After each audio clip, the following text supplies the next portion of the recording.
আমাদের প্রিয় অনেক সাংবাদিক ভাই আজকে এখানে উপস্থিত রয়েছেন, তারাও আজকে আমাদের এই বক্তব্যগুলা তুলে ধরেছেন এবং প্রচার করছেন। আমি তাদেরকে আন্তরিকভাবে মোবারকবাদ জানাই। সর্বপ্রথম শহীদ রাষ্ট্রপতি জিয়া রহমানের প্রতি আমি গভীর শ্রদ্ধা নিবেদন করছি এবং আজকের এই দিনটি অত্যন্ত মর্যাদার সহিত সারা বাংলাদেশে আমাদের কেন্দ্রীয়ভাবে মাননীয় প্রধানমন্ত্রী বিএনপির চেয়ারম্যান জনাব তারেক রহমানের নেতৃত্বে যথাযোগ্য মর্যাদার সহিত সম্মান ইজ্জতের সহিত আজকে এই দিনটি পালিত হয়েছে এবং এই দিনটি পালনের পাশাপাশি অনেক জায়গায় আমরা অনেকভাবে তহরার বিতরণ করেছি, কোরআন খতম হয়েছে এবং সবাই মিলে আমরা শহীদ রাষ্ট্রপতি জিয়া রহমানের জন্য তার আত্মাটা যেন শান্তি পায়, তিনি যেন দেশবাসী হন, সেজন্য বিশেষ দোয়ার আয়োজন করেছি। আল্লাহর কাছে আমরা সেই প্রার্থনাও করেছি। আমি আজকে এই আলোচনা সভায় আমাদের প্রিয় নেত্রী শহীদ রাষ্ট্রপতি জিয়া রহমানের সহযোগী বেগম খালেদা জিয়া 3 বারের প্রধানমন্ত্রী ছিলেন, তার উপর অত্যাচার নির্যাতন শেষ ছিল না এবং বিগত 17 বছর কোথায় কিভাবে নির্যাতিত হয়েছে, মাসের পর মাস জেলে ছিলেন, মিথ্যা মামলা সাদা প্রাপ্ত হয়ে কারাগারে অন্তরীণ ছিলেন এবং জেলে থাকা অবস্থায় একজন সুস্থ মানুষ কিভাবে অসুস্থ হয়ে সেখান থেকে বের হলেন, সর্বশেষ তিনি মৃত্যুর মুখে চলে গেলেন। আমি এই দিনটিতে তার আত্মার মাগফিরাত কামনা করছি, তার প্রিয় আমি শ্রদ্ধা এবং সম্মান জানাচ্ছি। আল্লাহ তাআলা যেন তাকে বেহেশতে করেন। প্রেসিডেন্ট জিয়া একজন সৎ ব্যক্তি ছিলেন, তার মধ্যে সততা, ন্যায়নিষ্ঠা, ন্যায়পরায়ণতা কোন অভাব ছিল না। তার জীবনটাই ছিল সংগ্রামের। তিনি একজন সৈনিক ছিলেন, সাধারণ সৈনিক ছিলেন।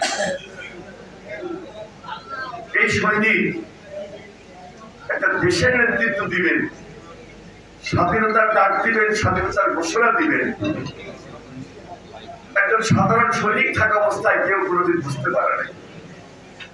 কিন্তু যখন পাক হানাদার বাহিনীর সঙ্গে বাংলাদেশের যুদ্ধ লেগে যায়, এই যুদ্ধের নেতৃত্ব দেওয়ার সময় স্বাধীনতার ডাক দিতে গিয়ে এই দেশের মানুষ সর্বপ্রথম প্রেসিডেন্ট জিয়াকে চেনেন, জানেন এবং এই জানা থেকেই তিনি যে একজন সৎ নির্ভীক, তার মধ্যে সততা, ন্যায় নিষ্ঠা, দেশপ্রেম এবং নেতৃত্ব সুলভ কমান্ড যিনি দিতে পারেন, যিনি দিতে জানেন, সেটা প্রকাশ পেয়েছে।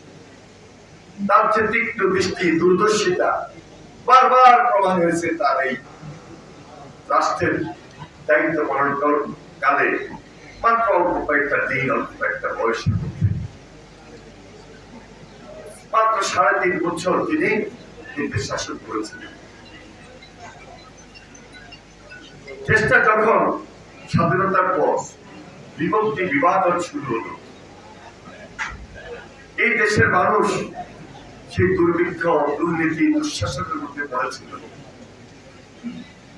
যে ইতিহাসটা একটু আগে চৌধুরী সাহেব তুলে ধরেছিলেন, আমি নাম হয়ে গেছি, বিশেষ ব্যাখ্যা করতে চাই না। লড়াই, সংগ্রাম, মানুষের আন্দোলন, এই আন্দোলন করতে গিয়েও এই 17 বছর হচ্ছে পরিণতি কম হয়নি। 17 বছর যে পরিণতি আমাদেরকে ভোগ করতে হয়েছিল, সে সময় সেই 72, 73, 74, 75 মানুষ ওই দুর্বিষহ জীবন যাপন করে 7ই নভেম্বর সিপাহী জনতার বিপ্লবের মধ্য দিয়ে নতুন বাংলাদেশ দেখার স্বপ্ন, নতুন বাংলাদেশ গঠন করার শহীদ রাষ্ট্রপতি জিয়া রহমানের নেতৃত্বে দেখতে পাওয়া শুরু করবেন। এই প্রেসিডেন্ট জিয়া হাঁটি হাঁটি পা পা করে তিনি বাংলাদেশ থেকে বলবেন, স্বনির্ভর বাংলাদেশটা বানাবেন, স্বনির্ভর বাংলাদেশ তৈরি করবেন। সেজন্য তাকে পরিশ্রম, তাকে দিনের পর দিন কষ্ট করতে হয়েছে। তিনি গ্রামে গিয়েছেন, তিনি শহর থেকে গ্রামে পড়ে থাকতেন। একটা কর্মসূচি, খাওয়ার কর্মসূচি, এই কর্মসূচিটাকে তিনি এমন ভাবে চিন্তা করলেন, এই চিন্তার মধ্য দিয়ে গ্রামের মানুষের সঙ্গে শুধু সম্পৃক্ততাই রাখেন নাই, গ্রামের উন্নয়ন করেছিলেন। এটা ছিল একটা জোরাল একটা বিপ্লব। আমি প্রায় বলি, আমার নির্বাচনের সময় আমি যেখানে যখন গিয়েছি এই খাদ্য কর্মসূচি নিয়ে আমরা কথা বলেছি, আমাদের সবাইকে হয়েছিল সেই কর্মসূচিতে অংশগ্রহণ করা। খাদ্য ছিল তার জীবনের একটা লক্ষ্য, যে লক্ষ্যকে তিনি চিন্তা করেছিলেন যে গ্রামের অর্থনীতিকে চাঙ্গা করা, যে লক্ষ্যকে সামনে রেখে কৃষির বিপ্লব করবেন, সেই বিপ্লবটা সবুজ বিপ্লবে পরিণত হবে, সেই প্রত্যাশা থেকে যে উপকারগুলো দেশের মানুষকে দেওয়ার চেষ্টা করেছিলেন। এক, তিনি সেচের মাধ্যমে উৎপাদনটাকে দ্বিগুণ করালেন, মাছের চাষ করলেন, আর মানুষকে উৎসাহিত করেছে। খালের দুই পাড়ে ফল গাছ, ঔষধি গাছ, সমানে একটা বৃক্ষরোপণ মাধ্যমে এই যে গ্রামের সঙ্গে সম্পৃক্ত গ্রামের উন্নয়ন করা, গ্রামের অর্থনীতিকে চাঙ্গা করা, সেই দিকে একটার সঙ্গে আরেকটা এতভাবে সম্পৃক্ত, সেখানে পরিবেশের উন্নয়ন, ভূগর্ভস্থ পানি লেয়ার কমে যাবে, সেই চিন্তা তিনি বহুত আগে করেছেন যে না, একটা সারফেস ওয়াটার, ভূপৃষ্ঠের পানি যেন ধরে রাখা যায়, সেই পানিতে যেন মাছের চাষ করা যায়, সেই পানি দিয়ে যেন খেতে দেওয়া যায়, জমিটা যেন উর্বর হয়, উৎপাদন হয়, সেই দিকে তিনি নজর দিয়েছেন। এবং এই খাল খনন করতে গিয়ে একদিকে স্বেচ্ছাশ্রম, আরেকদিকে কর্মসংস্থানের চিন্তা করেছিলেন। গ্রামীণ অর্থনীতি তো বললেই শুধু চাঙ্গা হয় না, এটাকে এমন ভাবে মেকানিজম তৈরি করে ওই যে দূরদর্শী চিন্তা দিয়ে মানুষের দাঁত পুরা পৌঁছে দেওয়া, সেই চিন্তা থেকে তিনি সেই কর্মসংস্থানের ব্যবস্থা করেছেন। আমাদের দেশে ধরেন বর্ষার সময়, বন্যার সময় এক এলাকা থেকে এক এলাকায় যাওয়া, এই ছোট ছোট খালের মধ্যে সেখানে আপনার ডিঙ্গি চলত, নৌকা চলত। এখন তো খাল বন্ধ হয়ে গেছে। খাল খনন না করার কারণে, এই খালগুলো বন্ধ হয়ে যাওয়ার কারণে গ্রামীণ পরিবহন ব্যবস্থা পর্যন্ত বন্ধ হয়ে গেছে। তার মাথার মধ্যে সেই চিন্তাও ছিল যে না, এই খাল খনন কর্মসূচির কারণে একটা গ্রামীণ পরিবহন ব্যবস্থা উন্নত হবে, মানুষের সঙ্গে এমনি সম্পর্ক হবে। আর তিনি এমনি জনপ্রিয় হবেন। এত জনপ্রিয় ছিলেন প্রেসিডেন্ট জিয়া, মৃত্যুর সময় তাকে যেভাবে হত্যা করা হলো, তার শাহাদাত বার্ষিকীর লক্ষ লক্ষ মানুষ মানে ক্যাবিনেটে উঠে ছাড়িয়ে গেছে। তখন শুধু সাদা কালো টেলিভিশন ছিল, আমরা লক্ষ্মীপুরে বসে স্কুলে পড়ি, তখন আমরা সেই চিত্র দেখেছি। চোখের পানি ছিল মানুষের চোখের সাজ, মানুষের কি হারিয়ে ফেলেছে। মাত্র 45-46 বছর বয়সে প্রেসিডেন্ট জিয়া, তরুণ বয়সে তিনি বাংলাদেশে কি দিয়েছেন, তিনি বাংলাদেশটাকে কিভাবে গড়েছিলেন, সব কাজ শেষ করতে পারেন নাই, কিন্তু মানুষের মনে স্থান করে নিয়েছিলেন এই প্রেসিডেন্ট জিয়া। যদি প্রেসিডেন্ট জিয়া জীবিত থাকতেন, এই গরিব বাংলাদেশ গরিব থাকতো।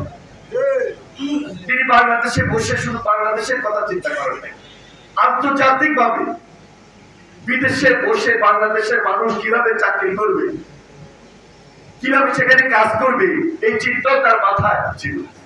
এটা তার দূরদর্শিতা।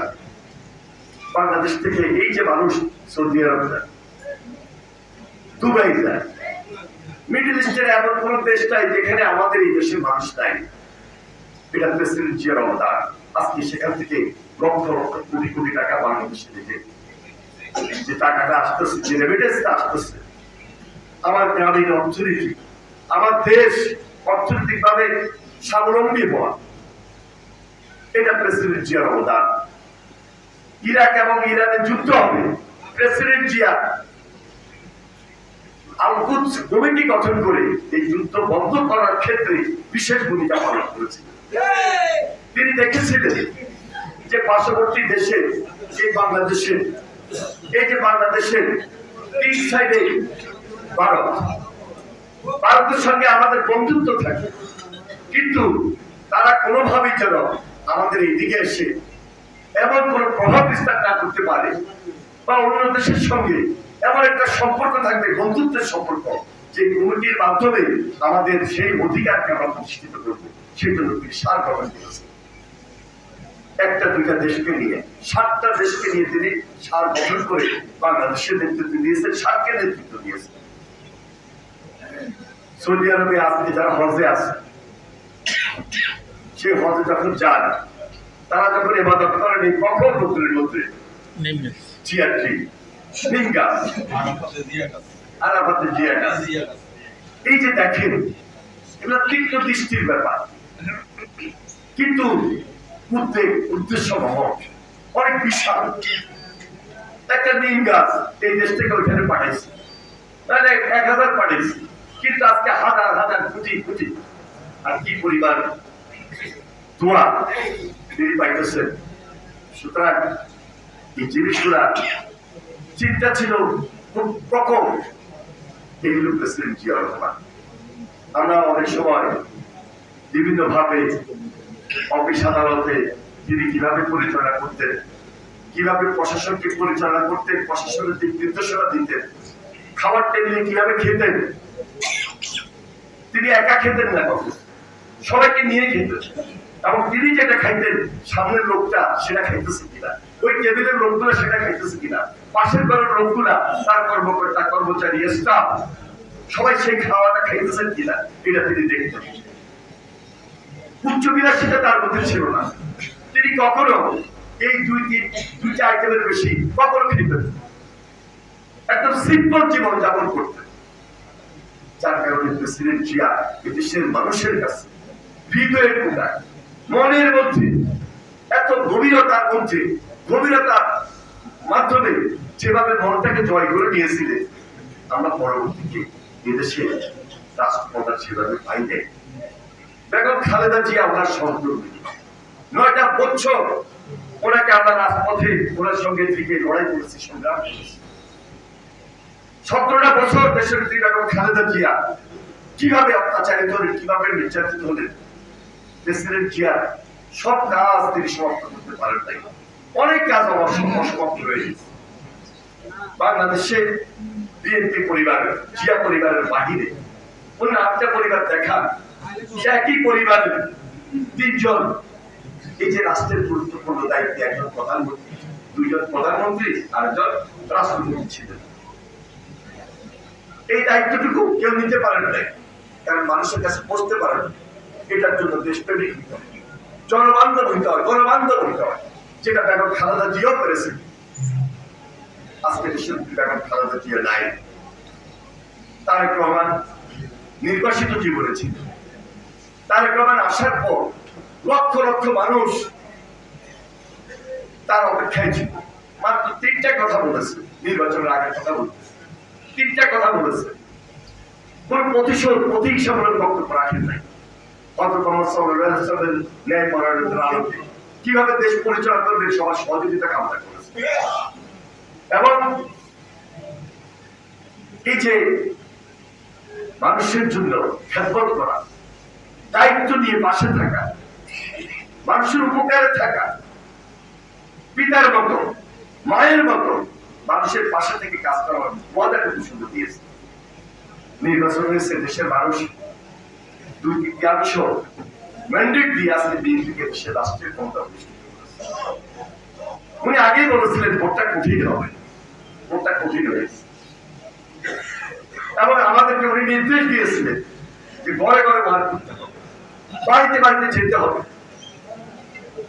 আমরা আপনাদেরকে নিয়ে ঘরে ঘরে যাই নাই, বাড়িতে বাড়িতে মার করি নাই, মা বোন মুরব্বী সবার কাছে গিয়েছে। বিগত দিনে নির্বাচন যখন করেছিলাম, এবার যত কষ্ট করতে হয়েছে, এর আগে কি আমাদের এত কষ্ট করতে হয়েছে? নিশ্চয়ই তো উনি উপলব্ধি করেছেন যে কষ্ট করার কারণটা কি। নির্বাচনের পর আমরা হাড়ে হাড়ে টের পাইছি না, শুধু বাস্তবতা। কারণ ছিল যেটা আপনারা বক্তব্যে অনেকগুলো কথা বলেছি, এখনো বলি যে অপপ্রচার, অপব্যাখ্যা, আল্লাহর দল বেহেশত দিবেন, জান্নাত দিবেন, এই যে বিভ্রান্ত সৃষ্টি করা। এবং অনেকে আমাকে টেলিফোন করে বলতেছে, সামনাসামনি যখন গণসংযোগে যায় বলতেছে যে আইডি কার্ড দিতেছে। আমি নিজেও তো চিন্তা করি পারলাম যে আইডি কার্ডটা কেন দিতেছে। মোটের লাস্ট এক সপ্তাহ কি পরিমাণ টাকা তারা খরচ করছে, হাতে হাতে টাকা দেওয়ার চেষ্টা করেছে, ঘরে ঘরে টাকা দেওয়ার চেষ্টা করেছে। আপনাদের মনে আছে পার্লামেন্ট যখন শুরু হয়, আমি তখন বলেছিলাম ইসলামী ব্যাংক সহ অনেকগুলা ব্যাংকে তদন্ত করে বোঝা যাবে এই টাকার উৎসটা, এই টাকা কোথা থেকে এসেছে। আজকে একটু আগে মেলার চেয়ারম্যান বললেন ফেসবুক ক্লাস ওনাদের একটা ৫০টা গরু দিয়ে খোলা দিয়েছে, পুরো এলাকায় বিতরণ করছে। আরেকজন হইল ১০০টা গরুর বিতরণ করছে, এই যে পার্শ্ববর্তী কোম্পানি। আরেকজন হইল এই সাবেক ছাত্রনেতা ছিলেন বুলবুল সাহেব। আমি আজকে ফেসবুকে দেখতেছি আমাদের এখানে আমাদের সঙ্গে যারা ভোট করছেন পরাজিত প্রার্থী ৩৫টা ৩৯টা গরু দিচ্ছে, 48টা রামগঞ্জে দিচ্ছে 39টা। তাহলে এই অর্থের উৎস কি? অর্থ কোথেকে আসলো, কোথা থেকে অর্থ আসলো? সাংবাদিক সাহেব বলেন না, বলবেন না? হ্যাঁ, উনি বলেছে তুরস্ক থেকে এসেছে, কেউ বলে মিশর থেকে এসেছে, কেউ বলে ইসলামী ব্যাংক থেকে আসে। এটা আমি বলতেছি যে ইসলামী ব্যাংক তদন্ত করলে বাইর হবে যে টাকাটা কোথেকে আসে। কোনো না কোনো মাধ্যম দিয়ে তো আসছে, তুরস্ক থেকে আসুক আর মিশর থেকে আসুক। তাহলে এটা কি খুব পজিটিভলি ব্যবহার হচ্ছে? আপনার আয়ের উৎস আপনার ইয়ের মধ্যে আসে না, বরফ দাবার বাইরে যেটা আইটি কেন্দ্রিতে আছে, আমাদেরও তো আছে। এটা তো আমাদের পারিবারিক, আমি জন্ম থেকে দেখেছি। সুতরাং ওই ব্যাখ্যা আমি দিয়া আজকে মন সাংবাদিকদের মানে আমার কথাটাকে অন্যদিকে দেওয়ার চেষ্টা করবো না, কারণ নিজের কথা নিজে আমি না বলাই ভালো। অনেকে বলছেন, আমিও দেখতেছি, আমরা জিনিসগুলা দেখে যাচ্ছি যে কিভাবে এই যে অপপ্রচার করতে পারে, কিভাবে অপব্যাখ্যা দিতে পারে। এটা তো বট বাহিনীর কাজ, গুপ্ত বাহিনীর কাজ। আর এখন তো একটা দুইটা গুপ্ত না, নতুন গুপ্ত নতুন ভাবে গঠিত হয়েছে। দেখেন, শুধু এই কথাটাই বলবো, আমরা ৫ই আগস্টের পর একটা বন্যা হয়েছে, বন্যাতে আমরা লক্ষ্মীপুরের মানুষ সবচেয়ে বেশি ক্ষতিগ্রস্ত। আমাদেরকে বাড়িতে বাড়িতে যাইতে হয়েছে। ফেনী, নোয়াখালী সবচেয়ে বেশি আমরা ক্ষতির শিকার ছিলাম, এই বৃহত্তর নোয়াখালী। বন্যার নামে কি পরিমাণ টাকা উঠেছে, ওনারা ঢাকাতে বসি উঠাই নাই। যারা বলেন যে ওনারা জুলাই আন্দোলনের নেতৃত্ব দিচ্ছেন, ওনাদেরকে মানুষ সরল বিশ্বাসী টাকা দিয়ে আসছে। আজ পর্যন্ত এই টাকার হিসাব পাওয়া গেছে? আমি তো শুধু জুলাই আন্দোলন করি, আমরা তো জানুয়ারিতে আন্দোলন করছি, ফেব্রুয়ারিতে করছি, মার্চে করছি, ডিসেম্বর পর্যন্ত আন্দোলন করছি। আমরা 12 বছর, আমরা 17 বছরে 12 মাস করি, এভাবে 17 বছর আন্দোলন করছি। আমরা কন্টিনিউ এভাবে আন্দোলনের মাঠে ছিলাম। আজকে তারা আমাকে আপনাদেরকে রাজনীতি শিখায়, আর তাদের রাজনীতি আমাদেরকে শুনতে হবে। এবং এমন অপতথ্য, অপব্যাখ্যা, অপপ্রচার তারা করতেছে। তাদের নতুন বন্ধু তো পাইছে, পার্লামেন্টের নতুন বন্ধু পাইছে না ইলেকশনে, যারা বাংলাদেশের স্বাধীনতা চায় না, যারা এই দেশের বিরুদ্ধে ছিল, যাদের এই দেশে রাজনীতি করার সুযোগ ছিল না, প্রেসিডেন্ট জিয়া রহমান সাহেব তাদেরকে সুযোগটা করে দিয়েছে। আজকে বলতে গেলে অনেক কথা বলতে হয়, আমি আর বলতে চাই না, শুধু এটাই বলবো আমাদের যারা আমরা বিএনপির নেতৃত্বে, তারা সবার নেতৃত্বে সংগঠনটা করি, যারা আমাদেরকে সমর্থন দেন, যারা সাধারণ মানুষ বারবার আমাদেরকে নির্বাচিত করেন, তাদেরকে সুখে শান্তিতে রাখার দায়িত্ব, এই দেশের মানুষকে সুখে শান্তিতে রাখার দায়িত্ব আমাদের উপর অনেকটা বর্তায়, আমাদের দায়িত্ব। এই জন্য আমাদের যে ইয়াং জেনারেশন, আমি তাদের প্রতি শুধু এটাই বলবো, আমাদেরকে আরো বেশি সজাগ এবং সতর্ক করতে হবে। দলীয় নেতা কর্মী যারা আমরা রয়েছে, আমাদের যারা নেতৃবৃন্দ আছেন, আরো বেশি সজাগ দিতে হবে। কারণ আমাদের এই সাধারণ মানুষগুলাকে কোনো যেন অপপ্রচার অপব্যাখ্যা দিয়ে ভুল না বুঝাইতে পারে। এবং এই সময়ে সামাজিক যোগাযোগ মাধ্যমে আরো অনেকগুলো কথা তুলে দিতে হবে। প্রত্যেকটা কথা যদি আমি জুড়ে না ধরি, তাহলে তারা কিন্তু সুযোগ পেয়ে যাবে। দেখেন, মাদারিতে গত কয়েকদিন সেখানে গায়ে পড়ে ঝগড়া করতেছে আমাদের নির্বাচনের আগ থেকে, এবং গত পরশুদিন আমরা একটা বিবৃতি দিয়েছি, তাদের বিবৃতির প্রতিবাদ। সেখানে আমি বিস্তারিত বলেছি আমাদের নেতৃবৃন্দ চন্দ্রগঞ্জে আমাদের সেই বক্তব্যগুলো তুলে ধরেছে। এরপরও আজকে প্রতিপক্ষ হিসাবে ভালোটা কথা বলেছেন, চ্যালেঞ্জ ছুড়ে দিয়েছেন আমাদের। ওই পরাজিত শক্তি আমাদেরকে আজকে আবার নতুন করে চ্যালেঞ্জ দিচ্ছে। যারা মাদারিতে আমাদের এই অঞ্চলে ফ্যাসিবাদের মতো নতুন করে সন্ত্রাসের রাজত্ব কায়েম করতে চান, যারা 96 সালে 86 সালে ওই ফ্যাসিবাদের সঙ্গে একসঙ্গে মিলে রাজনীতি করেছিল, আমাদের বিরুদ্ধে অবস্থান নিয়েছিল, যারা 172 দিন 73 দিন হরতাল অবরোধ করে এই দেশের মানুষের সঙ্গে বেইমানি করেছিল এবং জাতীয় বেইমানি সব আখ্যায়িত হয়েছে, যারা মাঝে মাঝে চেষ্টা করে এখনো নতুন ভাবে একটা রাজত্ব কায়েম করার জন্য, এবং স্বপ্ন এমন ভাবে দেখতেছে যে স্বপ্নের সিট পেয়েছে, আগামীবার এমন একটা পরিবেশ পরিস্থিতি তৈরি করবে আমাদেরকে জিম্মি করে তার ওই ফ্যাসিবাদ স্টাইল ক্ষমতাটাকে নিয়ন্ত্রণ করার জন্য ওই দিবা স্বপ্ন নিয়ে তারা আজকে এই ধরনের কথাবার্তা বলে নতুন ভাবে আমাদের এই অঞ্চলের মানুষকে ঘায়েল করতে চায়। আমি এই জন্য বলবো আমাদের সকল নেতৃবৃন্দ সজাগ থাকবে, আমাদের সকল নেতা সমর্থক এখন থেকে সামনে যে ইউনিয়ন পরিষদ নির্বাচন, সেই দিকেও আপনাদেরকে ফিল্ডে কাজ করতে হবে। দুইজন তার ভোট করতে পারবে না, ভোটটা একজনই করতে হবে।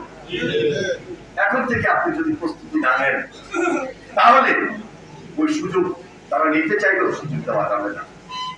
তা আমি আর বেশি বক্তব্য দিব না, শুধু এটাই বলবো যে আমাদের বাচ্চু চেয়ারম্যান এবং বেলাল চেয়ারম্যান আমাদের চন্দ্রগঞ্জ উপজেলা নিয়ে তারা বিশেষ 2-4টি লাইন একটা বক্তব্য দিয়েছে। এই বক্তব্যের বাইরে আমি কখনোই ছিলাম, এবং এই যে আমাদের উপজেলা একটা দীর্ঘদিনের আন্দোলন ছিল, দীর্ঘদিনের সংগ্রাম ছিল, লড়াই ছিল। আজকে আমি আমাদের প্রিয় নেতা জনাব তারেক রহমানকে ধন্যবাদ জানাই। উনি চাইছেন, উনি আন্তরিকতা প্রকাশ করেছেন, উনি দাবির প্রতি একাত্মতা ঘোষণা করেছেন এবং আমার আবদারকেও রক্ষা করেছেন। সেই জন্য আমি ওনাকে চন্দ্রগঞ্জবাসীর পক্ষ থেকে, লক্ষ্মীপুরবাসীর পক্ষ থেকে আন্তরিকভাবে মোবারকবাদ জানাই, অভিনন্দন জানাই এই চন্দ্রগঞ্জকে উপজেলা করার জন্য। আমি শুধু শেষ করবো এটা দিয়ে, আমাদের সাংবাদিক যাতে আমার সঙ্গে বসা আছে, উনি আমাকে একটা দরখাস্ত দিয়েছেন, নিশ্চয়ই এখানে অনেকগুলো বক্তব্য আছে, অবশ্যই আমি পড়ে দেখব। তবে মানববন্ধন করার আগে যদি উনি আমাদের সঙ্গে বসতে পারতেন, আলোচনা করতে পারতেন। অবশ্যই আমরা সবাই কথাটাকে বিশ্লেষণ করি, সম্মান দিই, কিন্তু তা না করে আমরা যদি কেউ কাউকে প্রতিপক্ষ বানায় ফেলা, একটা উপজেলার মধ্যে তো অনেকগুলো ইউনিয়ন আছে, ইনশাআল্লাহ আমরা চেষ্টা করব সবাই কথাগুলোকে সম্মান দিয়ে সুন্দর একটা চন্দ্রগঞ্জ যাতে সবার সামনে উপহার দিতে পারে। এটাই তো আমাদের লড়াই ছিল। আমি আর বেশি কোনো কথা বলবো না। আপনারা যারা আজকে এখানে উপস্থিত হয়েছেন, আপনারা এই চন্দ্রগঞ্জটা উপজেলা হিসাবে দিয়েছেন এবং নামটাও চন্দ্রগঞ্জ। সুতরাং যদি বেশি খুশি হওয়ার কথা, চন্দ্রগঞ্জ অঞ্চলের মানুষই বেশি খুশি হবে। তারপরও আমাদের 9টা ইউনিয়ন, আমরা অখুশি, 9টা ইউনিয়ন অখুশি। আমি আপনাদের সবাইকে আন্তরিকভাবে মোবারকবাদ জানিয়ে আজকে যারা শহীদ রাষ্ট্রপতি জিয়া রহমান ওনার 45তম শাহাদাত বার্ষিকীতে উপস্থিত হয়েছেন, ওনার জন্য বিশেষভাবে দোয়া করেছেন, দেশনেত্রী বেগম খালেদা জিয়ার জন্য বিশেষভাবে দোয়া করেছেন, আমি আপনাদের প্রতি কৃতজ্ঞতা প্রকাশ করে আমার বক্তব্য শেষ করছি। খোদা হাফেজ। বাংলাদেশ জিন্দাবাদ। আসসালামু আলাইকুম।